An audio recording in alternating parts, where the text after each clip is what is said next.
Just want to mention going low contact with my mom greatly improved our relationship. Just want to make sure you know that's an option. There's an in-between going no contact and the old routine. This is a great point for a lot of people, and I talk about it actually quite frequently, how low contact is the option that you should try first, especially because in cases if like a parent's willing to change, oftentimes if you go low contact, like that's when they are willing to change, and then you'll see that change and maybe there can be some repair and reconciliation. It does not apply in my case, however, and I will share a story in a moment about when I did try to go low contact with my parents.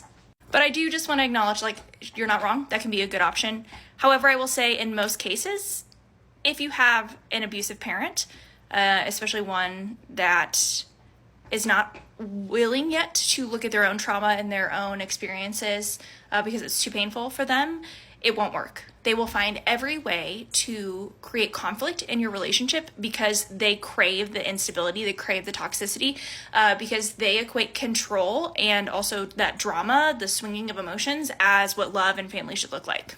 So back when I did try to go low contact with my parents, which by the way, this was a very long drawn out experience of me trying to share information with my parents about who I was discovering I was as an adult. As you can see, I have my bi pride nails.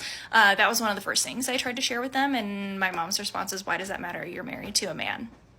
Which is quite an invalidating thing to say to somebody, because it's an identity and it is important to me, especially when all of my other siblings were queer. Like, she's had so many opportunities to learn about it and she's just not interested in understanding anything that doesn't apply to her whatsoever.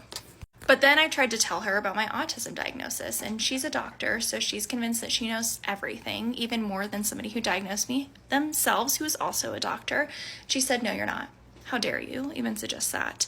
But this isn't even the things that made me go no contact with her. What actually made me go no contact with my mom was my sister telling her about my TikTok where I was processing the abuse that I had endured, and just like talking about my relationship with them. I wasn't even necessarily calling it abuse. I was just talking about it and talking about things that they did, and specifically talking about how when my cat kept peeing on my curtain, my dad told me that the way to prevent him from doing that was tying the curtain around his neck and making him drag it around. And we're talking about like a floor-length blackout curtain that weighs more than my cat itself. And if that is horrifying to you, because it should be, yeah, that's the state of my parents that we're talking about here. I was like really starting this low contact process with my parents. I didn't even call it that. I didn't even know that that was an option or what I was doing. My therapist had yet to really tell me, like, to my face, hey, your parents are abusive. You probably should consider going in contact with them. Because I was so wrapped up in my CPTSD. If she had done that to me, I would have been like, abuse? No, what are you even talking about? And I probably would have quit therapy. Not gonna lie. I wasn't ready to hear it yet, okay? So what she had suggested is that if it was giving me such anxiety to respond to my parents and do things with them, she just kept telling me, I don't have to. You're an adult. You don't have to do things with them. You're allowed to say no. No is a full sentence. You're allowed to say you can't. You don't have to elaborate. If she's saying things to make you feel guilty, that's her problem, not yours. Like, she was saying all these things to mentally prepare me for pushback, okay? So I had realized that my mom was never coming to our house. Never. Even though they like helped with the down payment because they were so excited that we wanted to live in the same city as them because my other siblings moved away because my parents were terrible to them. Don't even think for a second that she did not use helping with the down payment on my house to hold that over me anytime she could. Anytime I did something she didn't want, we helped pay for your house. You owe us. Even though they literally had to sign a document saying that we give this money as a gift, for like collateral damage and safety of them not being able to claim ownership of this, or like mortgages make you do that as part of the process if someone's going to help you with a down payment. Okay, so I realized they weren't coming to our house at all, and they kept trying to pressure me to go to their house, which is like a 30-minute drive there and back, to use their pool because not enough people were using their pool, and apparently that was my responsibility to use it since they got it for their kids when they bought the house that they did when I was like 2 years old. And I was like, I'm sorry, I'm not gonna come swim. Like, I'm not interested in driving 30 minutes to swim. It's not how I want to spend my weekend. I have stuff to do. So my mom's like, can we at least go get dinner? And I was like, we can get dinner if we go somewhere near where I live, because we always were going to them. And I was tired of it. I was tired of that expectation and never offering. And so like her never offering to come to us. So I suggest a restaurant. We decide we're going to go to somewhere close to us. And of course, she's complaining the whole time about the restaurant that I picked, just the restaurant itself. Also that she had to drive 30 minutes to get there. How dare she? How dare I ask her to do that for me?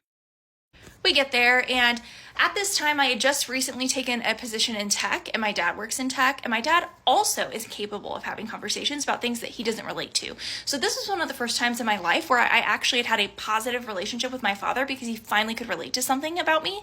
And so we were able to talk about this, and I was so excited to finally be getting some attention from my dad because my dad had neglected me. My dad's a massive misogynist my whole life. So we're talking, it's going okay. My spouse is like talking with my mom, trying to have a conversation, like trying to keep things pleasant. And my mom interjects in what my dad and I are talking about to basically say, can we talk about something else? Because I can't relate to this.